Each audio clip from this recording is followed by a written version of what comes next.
Demikianlah hikmah datangnya ujian dan kesulitan yang datang menimpa kita. Ada kalanya manusia diuji oleh Allah Subhanahu wa Ta'ala secara terus-menerus atau bertubi-tubi. Hal itu tiada lain adalah akan mengurangi dosa-dosanya. Betapa Allah Subhanahu wa Ta'ala sayang kepada kita.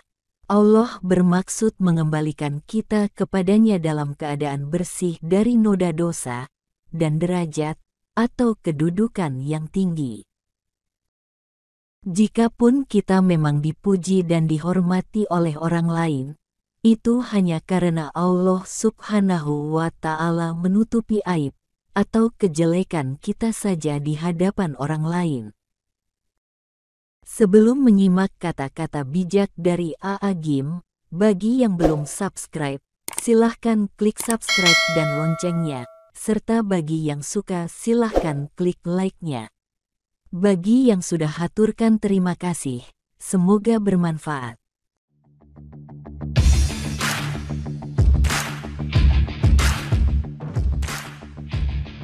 Ketika Allah Subhanahu wa Ta'ala memberikan ujian persoalan hidup kepada kita, sungguh Allah telah mengukur dengan sangat tepat ujian tersebut, sehingga sesuai dengan kadar kemampuan kita untuk menghadapinya.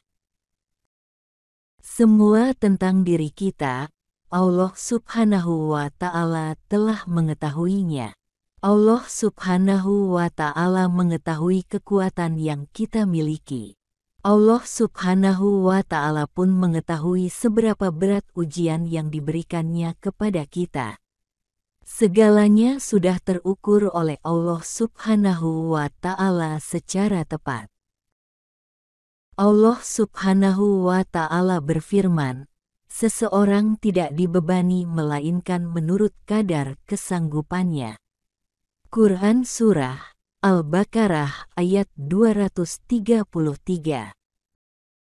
Adapun ketika kita merasakan penderitaan atas ujiannya, itu bukanlah disebabkan karena Allah Subhanahu wa Ta'ala keliru mengukur kadar kemampuan kita dan kadar ujiannya itu. Kita menderita karena kita salah menyikapi ujian tersebut. Kita menderita karena kita selalu tidak merasa puas dengan apa yang telah diberikannya kepada kita. Sehingga apa yang telah dimiliki malah menjadi penderitaan. Padahal tidaklah mungkin Allah Subhanahu wa Ta'ala salah alamat ketika memberikan sesuatu kepada hamba-hambanya. Ketika kita sekolah dahulu, kita menghadapi ujian kenaikan kelas yang sesuai dengan kadar keilmuan kita saat itu. Dan ujian-ujian tersebut selalu telah siap dengan jawaban-jawabannya. Tidak mungkin soal hadir tanpa ada jawabannya. Demikian juga dengan ujian hidup yang kita hadapi. Allah Subhanahu wa Ta'ala memberi kita ujian sesuai dengan kadar kemampuan kita. Dan Allah Subhanahu wa Ta'ala memberikan ujian hidup kepada kita secara lengkap dengan jawaban-jawabannya. Hanya saja, hawa nafsu seringkali membuat kita menjadi buta untuk bisa menemukan jawaban-jawaban itu. Sungguh, tidak ada yang sulit di dalam hidup ini, kecuali kesulitan itu adalah sikap kita yang tidak menerima ketentuannya.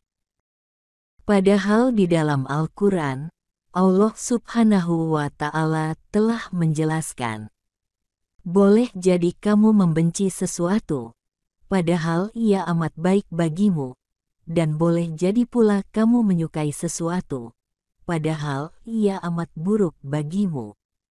Allah mengetahui, sedang kamu tidak mengetahui.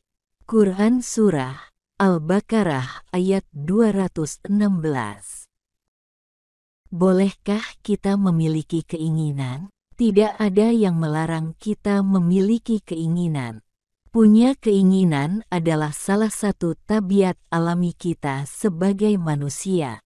Akan tetapi, hendaklah keinginan kita itu adalah hal-hal yang disukai oleh Allah Subhanahu wa Ta'ala. Karena masalahnya adalah, kita seringkali maksa, ngotot, mendapatkan apa-apa yang tidak disukai olehnya.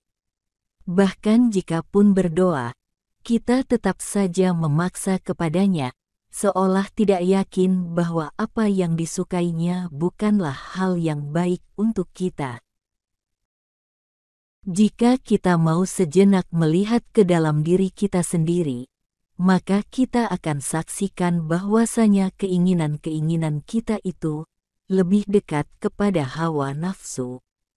Jika kita diberikan pilihan antara dipuji dengan dicaci, manakah yang akan kita pilih?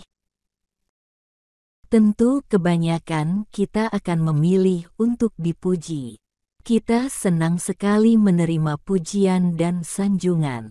Padahal, jika sekali lagi kita melihat diri secara jujur, apakah diri kita ini lebih pantas dipuji, ataukah lebih pantas dicaci? Kita selalu ingin dipuji dan dihormati. Padahal sesungguhnya diri kita ini tidak pantas menerima pujian dan penghormatan. Jikapun kita memang dipuji dan dihormati oleh orang lain, itu hanya karena Allah Subhanahu wa Ta'ala menutupi aib atau kejelekan kita saja di hadapan orang lain. Allah Subhanahu wa Ta'ala menutupi bekas-bekas kemaksiatan, dosa, keburukan yang kita lakukan, sehingga tidak diketahui oleh orang lain. Jika mau jujur, sungguh kita tidak pantas menerima penghormatan dan pujian. Tidak perlu kita merasa dendam pada orang yang berbuat zalim terhadap diri kita. Karena sesungguhnya Allah Subhanahu wa Ta'ala sudah memiliki perhitungan sendiri terhadap perbuatannya. Sikap dendam justru malah akan melahirkan dampak tidak baik terhadap diri kita sendiri. Hati menjadi resah, gelisah, dan tidak tenang setiap kali mengingat perbuatannya. Pasrahkanlah semua pada Allah Subhanahu wa Ta'ala. Kesabaran kita menghadapi perbuatannya akan berbuah kebaikan untuk kita. Sementara kezaliman pasti akan mendatangkan akibat pada pelakunya, tidak akan meleset. Apabila Allah Subhanahu wa Ta'ala hendak memuliakan seseorang, maka tidak akan ada yang bisa menghalang-halanginya. Demikian juga apabila Allah Subhanahu wa Ta'ala berkehendak mengambil kemuliaan seseorang, maka tidak akan ada yang kuasa menahannya untuk menjadi hina.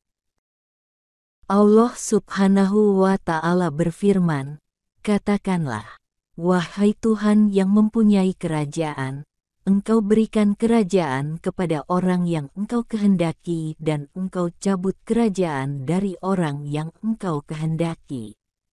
Engkau muliakan orang yang Engkau kehendaki, dan Engkau hinakan orang yang Engkau kehendaki. Di tangan Engkaulah segala kebajikan. Sesungguhnya Engkau Maha Kuasa atas segala sesuatu." Quran Surah Ali Imran ayat 26. Bukanlah hal yang penting dihina atau dibenci oleh manusia. Terlebih lagi, jika alasan kebencian dan hinaan mereka adalah karena kita menjaga diri untuk tetap berpegang teguh kepada Allah Subhanahu wa Ta'ala. Selama kita tetap teguh kepada Allah, pasti Dia memberi kita ketenangan, meski manusia menghujani kita dengan serangan hinaan dan kebencian.